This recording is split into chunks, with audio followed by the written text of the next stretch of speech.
Welcome back to That Time I Got Reincarnated as a Slime. And the review episode number 12. This one discussing episodes 29 to 33. Roughly the first five of 10 episodes that adapt book 5 of the series. And in these episodes, they adapt pretty much the first 4 chapters of book 5. Plus, in episode 30, they adapt the epilogue for book 4. I'm not really sure why in the world they couldn't just adapt this like at the end of the previous season. But kind of loosely ties into why Rimu was late dealing with what the heck is going on in these episodes. So, simply put, in these episodes, we have basically the country of Tempest being under attack. Well, first we had 3 Outworlders show up, the ones who popped up in the last few episodes. They show up and they basically disrespect the monsters, and they pretty much decide to kill some of them. And a good number of them too, including Shion. Yes, she gets killed off here. Yeah, first major character who have been appearing in the series since like episode 9 gets killed off. Oh, don't worry, she'll come back. Don't worry about that. I read book 5, so don't worry about that. She's not dead very long. Plus, they get Gobso and a bunch of other goblins too. And have insult to injury. Of course, they mentioned about minute later when Rimuru finally comes back to Tempest, that apparently that the Holy Church has deemed this nation to be unrecognizable, and they're going to basically burn. Like, they apparently can't stand the fact that this city basically rose up very quickly, and the fact it looks so nice, or so. This is basically pure jealousy on the part of some dumb humans in the series. Yes, from the Kingdom of Fatos. So, and of course also Mulan is. They keep changing how to pronounce her name. It's a character voiced by Colleen Clickenbeard, who actually just showed up just in the previous few episodes. She, of course, is told by Charon to activate an anti-magic barrier. And then the Eastern Church activates a bigger barrier, which puts the whole city of Rimuru basically under this particular thing. And of course, and because of this dirty tactic, the soldiers were able to march right in and kill a lot of goblins. Goblins who were innocent, who didn't do anything wrong. Unlike a goblin slayer, where these things are pure evil. These things are evil incarnate, because these things are despicable. And the Goblin Slayer pretty much kills them off in that series. This series, no. This is actually just similar to how the Goblins picked in Overlord. Very nice and very good workers. And basically work very hard. They're not evil. They're not trying to rape women like they do in Goblin Slayer. Yes. I mean, the ones behind Goblin Slayer are different than any other goblins you ever see. I mean, yes, you can kind of say that Goblin Slayer ripped off his traits from goblins from the Lord of the Rings movies. It's possible he might have done that, but the whole rape aspect, that probably made it for himself. But in the case of the goblins in this series, no, these goblins are decent people. I mean, they wear regular clothing. Like, oh, monsters wearing clothing. I gotta kill them. That's basically how the humans depict in the series. Well, like from this one kingdom anyways. So they think, oh yeah, this Holy Church think on their Holy Crusade of killing off monsters because they wear normal clothes instead of basically wear barbarian clothes. Their stereotype of monsters is probably like, oh, very ragged clothing, just or ah. That's their depiction of monsters. Despite the fact these people are actually not like that at all. So Rimuru, the reason why he was like getting back was because he got in a fight with Hinata. No, not Hinata from Naruto. This is a completely different Hinata. Yes, this is Hinata Sicker. I'm trying to remember exactly her name here.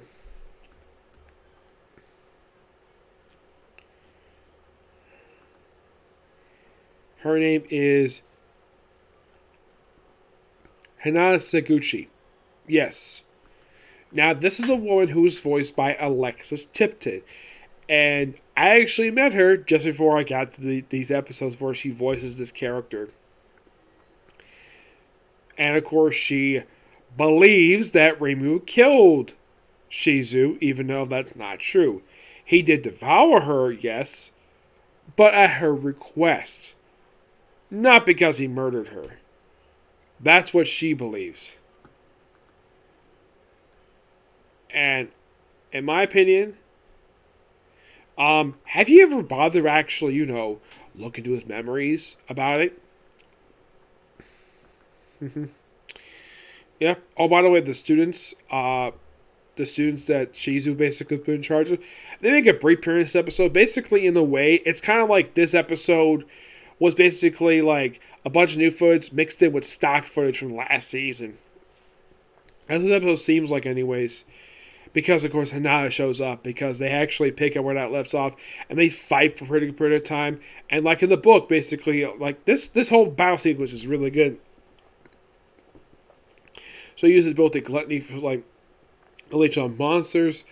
But something's off by him. And it's revealed at one point, we actually have where supposedly Rima gets killed. By Hinata.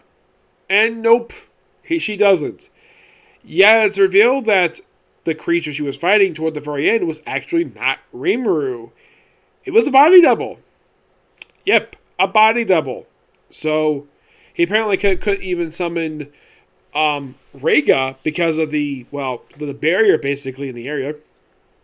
So, eventually he was able to summon him and basically go back to Tempest and see the aftermath. He was very much upset by what, because basically the spirit blocked all communication.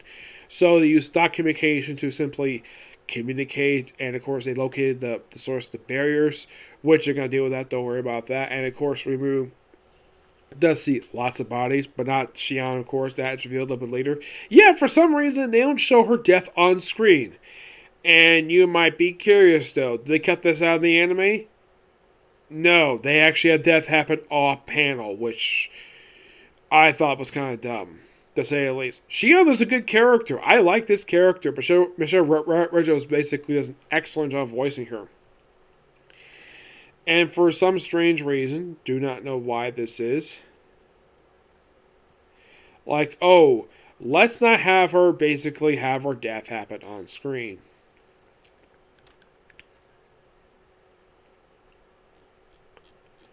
Which, in my opinion, was kind of dumb, to say the least. Yeah. And this is like basically like, very much bad things happen. Like, Rima sees the aftermath and eventually sort of debrief and supposedly, and then Benny Morrow trying to kind of kill Mulan. But she's basically taken to the reception hall, and of course then they reveal what happened with Xion, which of course she's upset with that. And then the Calvin parties show up. And it's revealed that this party is, technically they are Avengers, but their magic user turns out she's a princess. And the two guys with her are her bodyguards. Yeah, and turns out she's an elf. I'm like, what? Yes, this did happen in the book too. And then she tells a story.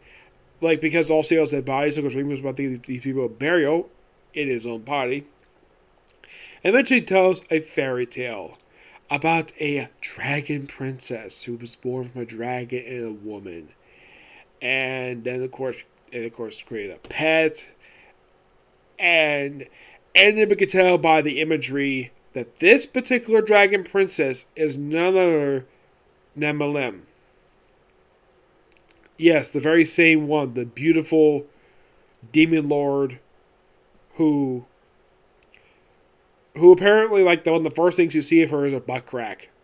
Yeah, like in the back of her, like, Speedo that she wears, there's a lot of exposure of her butt crack. Well, it's a lot more defined in the anime. In the manga, basically, it's not shown very much at all. In the anime, it clearly is. So, yeah, and of course, probably the door probably knew about this too. I'm sure they'll explain that later. So, they formulate basically what to do with Mulan. Well, they put her on temporary imprisonment, and Yom and the one from Charon's country, the one who's visitor, they go basically deal with it.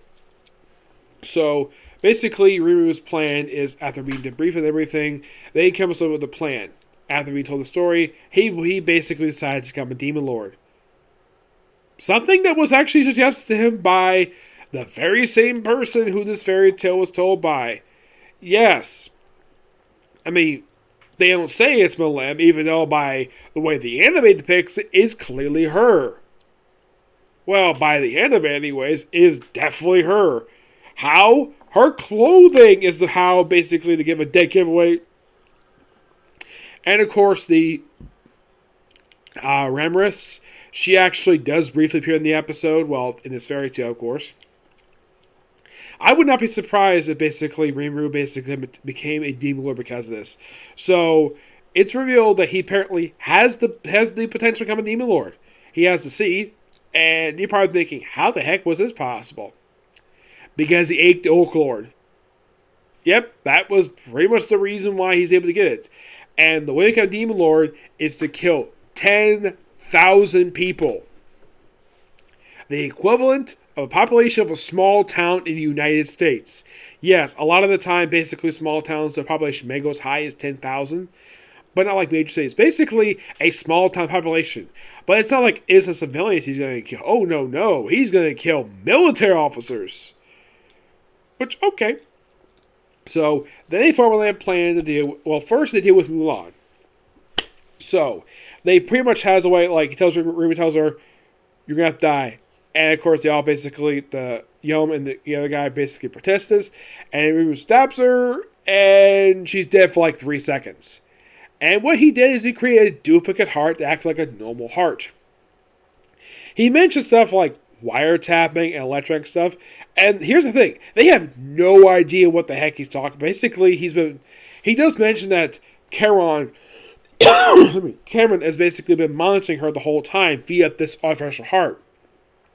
Because it's revealed that he actually has the actual heart. This is an artificial created by Rimuru himself. So she's free. And Rimuru details his plan prior to the actual strategy meeting. Then he tells you, okay, I'm coming Demon King, and you're going to become the king of that fabulous country. He's like, cool, like, what? Yep. And pretty much basically plans to kill a lot of the, kill the king and the high officers and, a lot of the military people. Of course, they mentioned the army is 20,000. And yes, small towns can get that high too. Go figure. So, they have everybody there and they detail the plan. Basically, Ryu is going to handle the allied forces. While in the case of the other groups, Betty Morrow handles one group. We also have the current Orc King, Gabta, and the instructor go deal with one group, which may have the Outworlders, the one they encountered before. We have Gabiru's group handle the south, and I'm trying to think. There was by also Sharon's group, the one who's ninjas. They handle the one in the north. I think Benimar handles the east, and of course the instructors group handles the west, and Gabuto handles the south, and Rimuru handles. Oh, and Rigurd is basically left in charge of the city. Not a bad idea. I mean, he is technically the leader of the goblins. So, and he's also technically the prime minister of the country. So, he has every right to run the country. Or he deals with other stuff. So, Rimuru does reveal to everybody before the strategy that he revealed that he actually was previously human. And becoming a demon lord is the only way to revive people. Of course, he also puts Xion and Mulan basically give them something to do. Create a separate barrier while they destroy the other barrier. And, of course, we have Charon's guy Yom on guard duty along with the three adventurers. Which, not a bad idea. They are friends of Rimuru and the guy got something to do, so why not be? Of course, Yokum, the only reason why he does it because he's in love with Mulan. Yeah. And it's implied the other guy does too, but she does not feel the same way about the other guy. But Yokum, yeah, apparently the feeling's barely mutual, both of them. I'm sure Rimuru basically approved the fact these two become a couple. And of course, he become the new king of that country anyways. So, then of course, Rimuru goes off, deals with the allied forces, and everyone, of course, deals with their own, areas, and that's where we ended there. I gotta say, really good episodes. Gotta hand this was really good. And I can't wait to discuss the last 5 episodes of this. But it's going to have to wait till tomorrow. Because the very next video I'm going to do is going to be Shaman King. Yes, and I'll be talking about an episode that came out last week. And I'll basically say some stuff about it. Okay? Next video. Bye.